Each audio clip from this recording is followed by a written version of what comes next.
साथियों, जब हम अपनी आंखें बंद करते हैं तो आंख बंद करने में परेशानी होती है। यानी एक आंख में भी दिक्कत हो सकती है, दोनों आंख बंद करने में परेशानी हो सकती है। ये हम कह सकते हैं हमारे आईलिड यानी पलकें होती हैं वो हमारी पूर्ण रूप से क्लोज नहीं हो पाती हैं। तो इस बीमारी को हम लेगोप्थैलेमस के नाम से जानते हैं और यह बीमारी हमारे फेशियल नर्व डैमेज होने की वजह से होती है। फेशियल नर्व हमारी डैमेज लेप्रोसी की वजह से भी हो सकती है, डायबिटिक न्यूरोपैथी उसकी वजह से भी हो सकती है और पैरालिसिस भी हो सकती है और इसके अन्य कारण भी हो सकते हैं। तो साथियों, आज हम इस वीडियो में यही बात करेंगे, यानी यही बीमारी लेगोप्थैलेमस हो गई है तो कुछ फिजिकल एक्सरसाइज है, उन एक्सरसाइज की मदद से जो हमारी आंख के आसपास मांसपेशियां हैं यानी आईलिड की मांसपेशियां हैं उनको स्ट्रेंथ दें, थोड़ी मजबूती दें, जिसकी वजह से आई की जो हेल्थ है अच्छी होगी और हमारी जो लेगोप्थैलेमस हो गई उसको क्योर करने में थोड़ी सी मदद मिले। साथियों, वीडियो शुरुआत करने से पहले थोड़ी सी रिक्वेस्ट, चैनल पे पहली बार आए तो चैनल को जरूर सब्सक्राइब कर लीजिएगा। अब चलिए शुरुआत करते हैं। तो फिजिकल एक्सरसाइज स्टार्ट करने से पहले सबसे पहले हमको वार्म अप करना है। वार्म अप कैसे करना है, यानी हमारी सपोज दैट हमारी ये वाली आंख अगर प्रभावित हो गई या फिर दोनों आंख प्रभावित हो गई, इसको करना क्या है, देखो वार्म अप करने का मतलब ये है उसको थोड़ी सी मसाज करनी है। मसाज जैसे हमारे यहाँ पे है तो इसको बिल्कुल ऐसे करना है, नीचे इसको ऐसे करना है, बिल्कुल ऐसे करके आंखें बंद करके इसको चारों तरफ ऐसे करना है। इसको 5 से 10 सेकंड अवश्य करें और 3 बार रिपीट करें। इससे हमारा ब्लड सर्कुलेशन अच्छा होगा। जब ब्लड सर्कुलेशन अच्छा होगा तो मांस वहां की जो आई है यानी आंख के आसपास की जो मांसपेशियां हैं उनको थोड़ी सी स्ट्रेंथ मिलती है, पावर मिलती है। ठीक है, पहली एक्सरसाइज हमको करना है आई फ्लटरिंग करना है। तो आई फ्लटरिंग एक्सरसाइज करने के लिए सबसे पहले हम क्या है, बॉडी एकदम स्ट्रेट होनी चाहिए।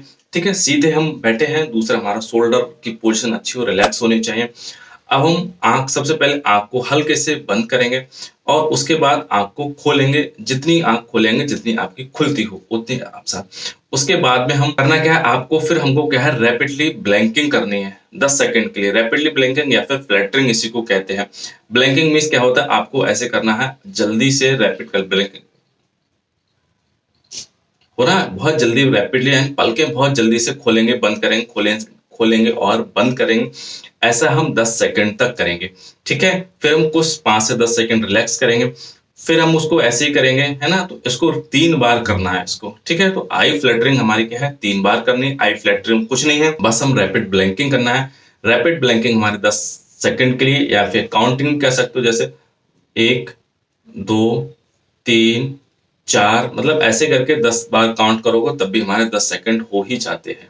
ठीक है, सेकंड एक्सरसाइज है वो हमारे लेगोप्थैलेमस के लिए, वो हमारे आईलिड स्क्यूज है। तो इसमें आपको क्या करना है, इसमें जैसे आपको आंख बंद करनी है और आंख बंद करने के बाद ये हमारे इंडेक्स फिंगर है, तो इसको यहाँ पे क्या है, थोड़ा सा रोक के रखना, होल्ड करना। अब आंख को पलकें खोलेंगे हल्के से और पलकें खोलने के बाद इसको 5 सेकंड तक उसको क्या है ऊपर उठा के रखेंगे पल को, है ना। ब्लैंकिंग नहीं करनी, यानी यहाँ पे आंखें बंद की और यहाँ पे इंडेक्स फिंगर से थोड़ा सा दबाया और उसके बाद 5 सेकंड के लिए हमने होल्ड किया हमारे आंखें खोल के। ठीक है, तो ऐसे हमको कितनी बार करना है, 10 से 15 बार ऐसे जरूर रिपीटिशन आप करेंगे। ठीक है, तो पहला आई फ्लैटरिंग हो गई, दूसरा आई स्क्यूज हो गई। तीसरी जो एक्सरसाइज है हमारे लेगोप्थैलेमस के लिए वो हमारा है आई रोलिंग एक्सरसाइज।